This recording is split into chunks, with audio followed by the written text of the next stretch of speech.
Does anybody have a thought like on anything surrounding, let's just say, relationships with people in general? Just try to be nice, I guess. Try to represent Christ the best way you can. How does that look? Like you're like, how do you do that, Hudson? Just like having a good attitude, like not really just not being mean to nobody. Like you go around school, you're gonna see people being mean for like no reason. Just like don't be like that. Just if somebody's like obviously having a bad day, just like try and cheer them up.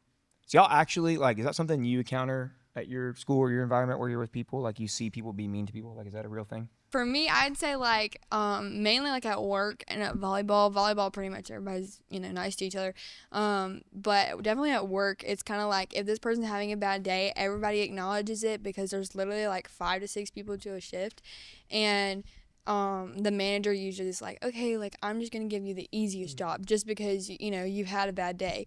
And for me, I'm like so OCD and like type A, and like I cannot bring my life into something else. But that's like one thing I just absolutely love about church and like worship is I can, and that's where I'm supposed to bring everything, like all my bad days and everything.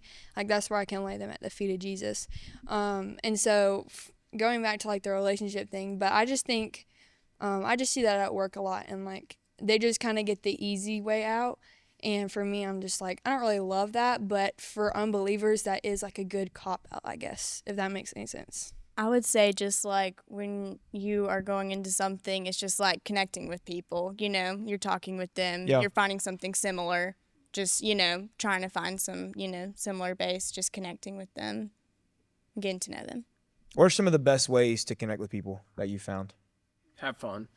Just like have fun with them. Yeah. Like it doesn't have to be like going to football games and doing all this extracurricular stuff. Just like be able to make a joke with each other. Like enjoy life. Be real. Yeah, exactly. Do y'all feel like that's a struggle in relationships, being real? Surface level relationships. Yeah. As I say, it depends on the relationship. Yeah.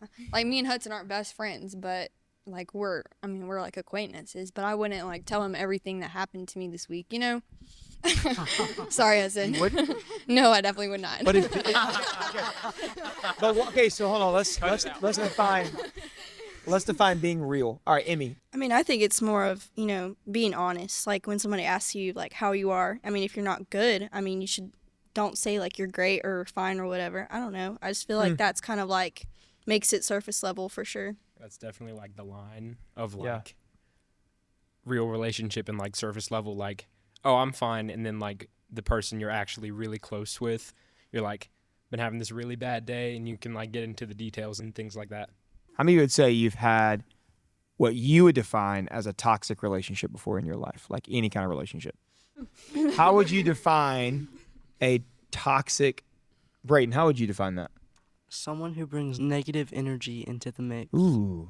I think it also depends on like how much energy they have to like a sense. Like if they have like a whole lot of negative energy, like they come in, they're just like ready to make everybody else have a bad day. Yeah. Then obviously that's going to bring you down. But like if it's just like, oh dang, something happened, they come in, like as long as you're in a good mood, you can usually help with that. Like your good energy usually more. What does it look like to have to be toxic? What are your thoughts? I would say like whatever they have in their life that they're dealing with, and they like bring it to work, and then you see that, and then you kind of feel off of it, and it just makes you kind of depressed. And it makes you feel sad for them, like what they're going through, and you want to help, but you don't know what way you can help. I take everything as a challenge, to be honest. So, like, if somebody walks in and they're, like, really sad or they've had a terrible day and it's very obvious, I'm like, well, my challenge is either, A, if I don't know them very well, to be energized or whatever, to energize them and be happy or whatever, or B, like, if I'm close to them, I will approach them and be like, hey, like, why are you mad? How are you doing? Like, what's going on right now? Like, what can I do to help you, sort of thing. So, yeah.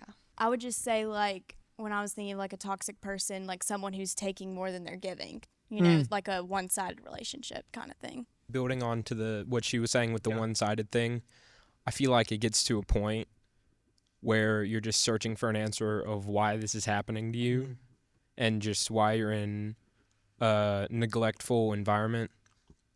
And I feel like just taking your own time to, not in the selfish way, but to think about your own health and to just think about, hey, I have needs too, and to just remove yourself from that environment to just kind of let them figure out what they need to figure out while you figure out what you need to figure out.